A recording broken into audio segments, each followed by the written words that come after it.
Et bienvenue dans votre Zakweli. Comme l'a dit Afi, aujourd'hui nous recevons la députée Anchi Abamana. Bonjour et bienvenue. Bonjour madame, bonjour à vous tous. Permettez-moi de saluer tous les auditeurs et téléspectateurs de ce matin. Alors, ma première question concerne la polémique sur la vente aux enchères des bouteilles d'eau potable par la préfecture en juin dernier, à l'heure où les Mahorais vivent toujours au rythme des tours d'eau. Votre réaction par rapport à cette situation, madame la députée? Les Mahorais ont tout à fait raison d'être indignés. C'est inacceptable, inexcusable.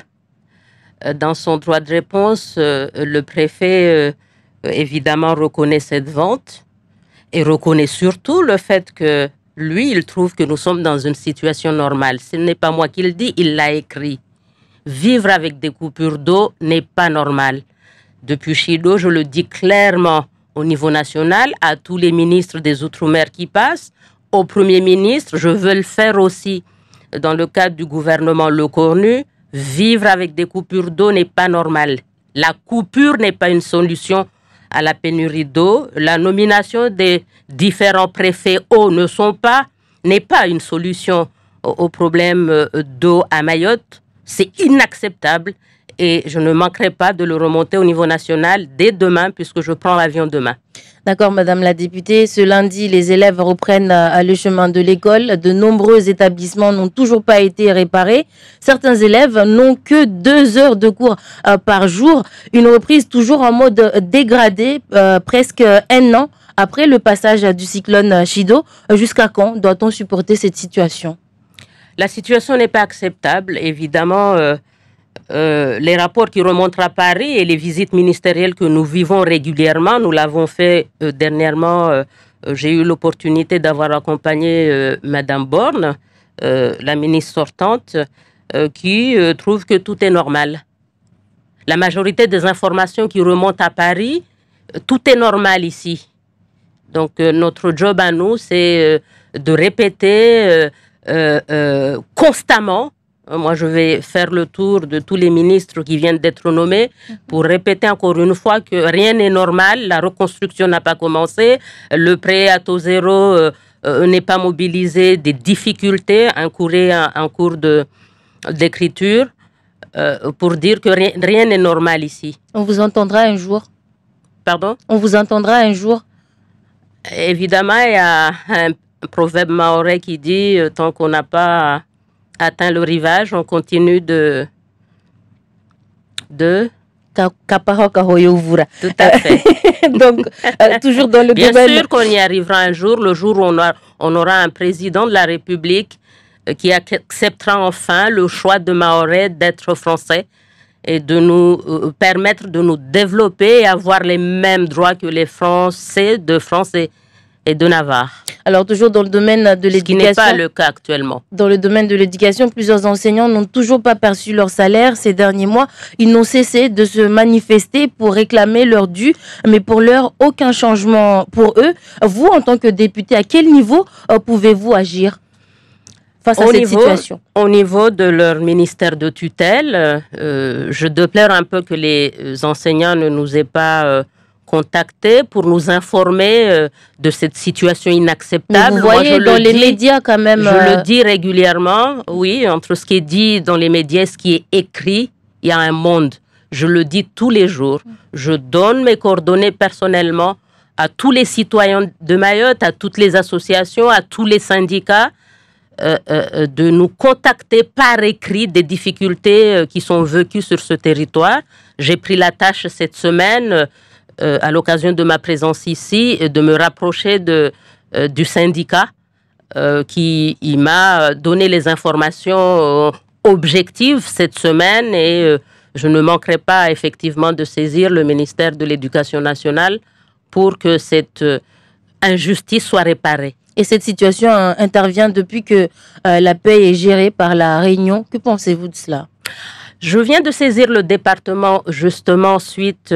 à l'adoption de la dernière loi Mayotte qui parfait le statut de département-région.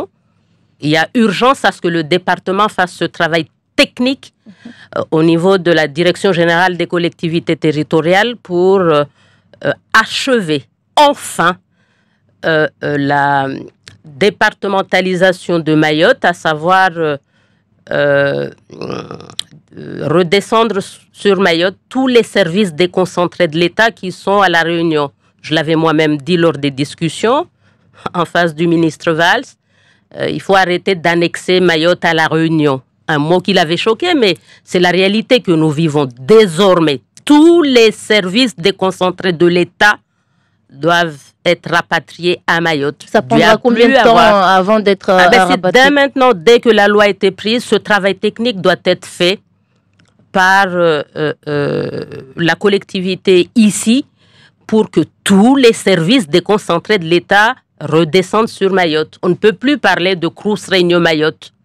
Nous avons notre agence de plein exercice. Il n'est pas normal que le groupement d'appui au développement de la e-santé reste encore géré au départ de Mayotte, que nos pièces d'identité soient faites à La Réunion. Donc c'est un travail technique, une fois que la loi est prise, qui incombe le département. J'ai saisi d'ailleurs hier même soir, à l'occasion des discussions que j'avais avec le cabinet de M. Benissa sur la préparation du budget 2026 de Mayotte. Venons-en désormais justement au débat parlementaire sur le budget 2026. Dans le budget du gouvernement, le Cornu, dans un courrier adressé aux médias, vous dénoncez une hausse de plus de 19 milliards d'euros d'impôts et de taxes qui seront payés par les Français. Pour les Outre-mer, vous annoncez une baisse de budget d'environ 628 millions d'euros, soit moins 18% par rapport à 2025. Cette baisse de budget, quel impact et quel secteur concerné concrètement à Mayotte? C'est, comme dit le courrier que nous avons signé de manière concertée avec une quinzaine de députés des territoires des Outre-mer, nous sommes impactés par ces coupes budgétaires, alors que nous connaissons globalement au niveau des territoires des difficultés, des inégalités par rapport au département de l'Hexagone, ce que nous dénonçons dans ce courrier, d'où la demande de rencontre urgente avec le Premier ministre. Mayotte n'est pas épargnée alors que notre État reconnaît parfaitement que nous avons vécu une calamité en décembre dernier. Donc, raison pour laquelle nous serons reçus. D'ailleurs, nous avons eu une réponse comme quoi nous serons reçus mercredi dans 2 jours pour aller en discuter à Bercy, parce que quelque part, le Premier ministre reconnaît que c'est une difficulté. Alors, ce courrier en question, vous êtes 2 députés mahorais, que 2 députés. On voit que Madame Estelle Youssoupha n'a pas signé ce courrier, sachant qu'à Mayotte, vous êtes 2. Où est passé le fameux Konyumoja? Moi, je crois à l'union qui fait la force depuis très longtemps. J'ai eu la chance d'avoir vécu avec notre père à nous tous, Younous Abamana, qui a passé sa vie à faire de ce territoire un territoire français. Il nous disait régulièrement que c'est l'unité qu'ils avaient à l'époque qui a sauvé ce territoire, le destin de ce territoire. Donc j'y crois, j'étais maire, je l'ai vécu aussi. Il n'y a que l'unité qui fera bouger les lignes, raison pour laquelle moi j'ai signé. Mais nous sommes dans un territoire de liberté, chacun est libre. Je pense que vous lui poserez certainement la question pour qu'il donne ses raisons. Alors, Madame la députée, à l'heure de la reconstruction de l'île, des coupures d'eau, de la vie chère et j'en passe, les Mahorais ne sont pas vraiment captivés par les débats actuels à l'Assemblée. Cependant, ils sont peut-être rassurés par les propos du Premier ministre affirmant que les lois concernant la reconstruction de l'île seront sanctuarisées. Ont-ils raison d'être confiants? Ils ont complètement raison d'être inquiets. Aucune ligne budgétaire à l'instant où je vous parle n'est clairement affichée, et ce n'est pas moi qui le dis.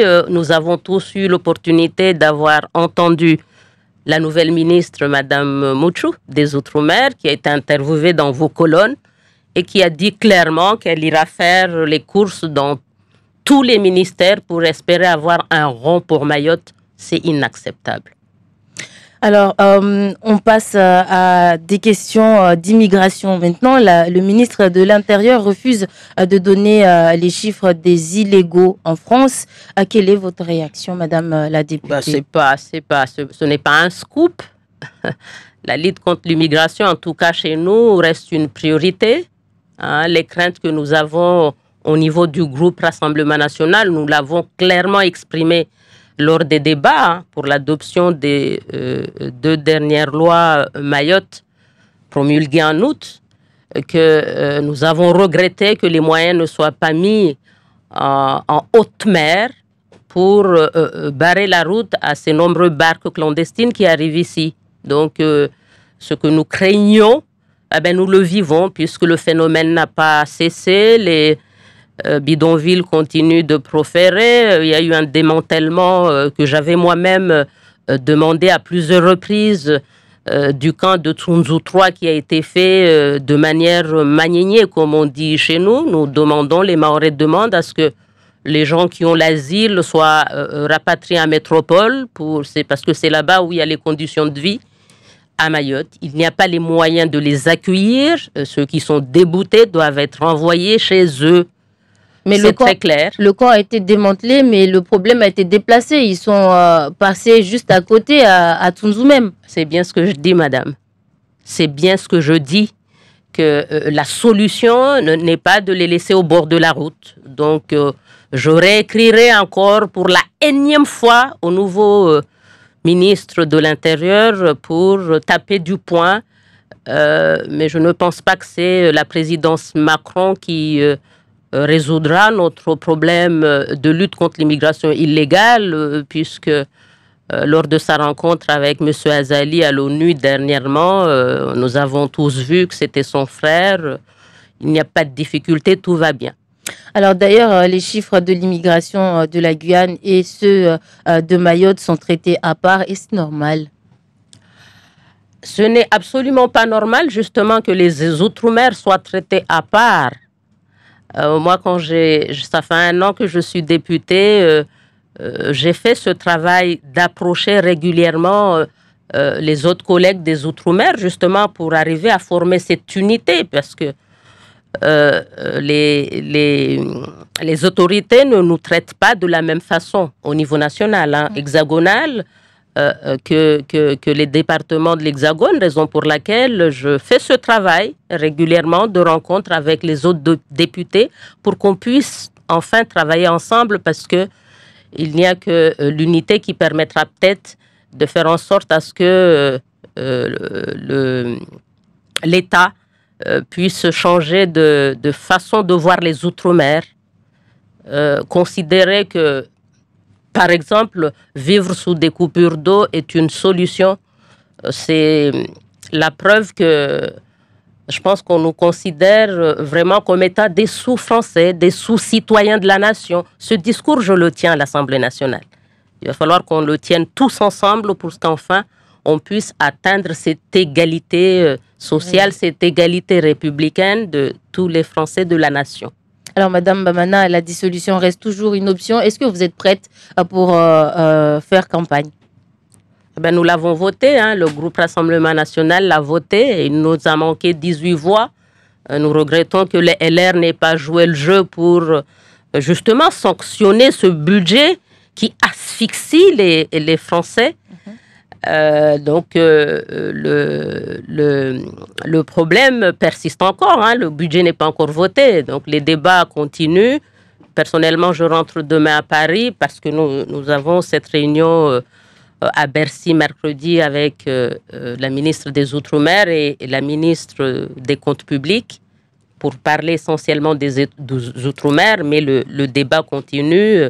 À ce jour, l'examen du budget des Outre-mer aura lieu le 9 novembre, si la date ne change pas d'ici là, puisque c'est problématique, c'est un dimanche. Oui. Et vous avez, les députés ultramarins, avez râlé par rapport à cette date? À juste titre. Alors, et nous aurons l'occasion de le redire mercredi prochain. Alors, les municipales arrivent, Madame la députée. Le RN ne gère aucune commune à Mayotte, alors que votre parti est populaire à Mayotte. Comment est-ce que vous expliquez cela? pourquoi vous dites que nous ne gérons aucune commune? Pas de mairie étiquetée RN, c'est vrai, mais il y a un début. Vous avez en face de vous une députée RN. Oui, mais il n'y a pas de candidat RN. Nous travaillons dans les communes. C'est grâce à des alliances de tout ce territoire que vous avez l'opportunité d'avoir une députée RN aujourd'hui. Donc, nous y travaillons sur le terrain par des alliances pour qu'on puisse petit à petit rallier toute la population. Mais je pense que j'ai compris comme beaucoup de Mahorais. Hein, je suis députée RN, mais je n'ai pas été élue par des citoyens encartés RN, vous le savez très bien. Ces histoires de partis, comme la crise que nous vivons actuellement au niveau de Paris, démontrent bien que cette histoire de parti est dépassée. Les gens votent par conviction et les Mahorais étant complètement déboutés de cette politique macroniste depuis 8 ans, depuis 2012 sous la présidence Hollande, la situation ne s'arrange pas avec cette immigration illégale qui continue de nous asphyxier, avec des projets de développement qui ne sont pas mis en place malgré des budgets affichés. Nous l'avons vécu de 2018 à ce jour, les mêmes projets qui ont été repris dans le cadre de la stratégie quinquennale en cours. Donc le combat continue. Nous espérons personnellement que Marine Le Pen sera présidente malgré les difficultés qu'elle a. Qui vivra verra, mais en tout cas, j'appelle les Mahorais à soutenir cette dame pour changer la donne parce qu'on a déjà expérimenté d'autres. Merci beaucoup, Madame la députée, d'avoir répondu à nos questions. Nous continuons les échanges dans quelques instants. Merci à vous.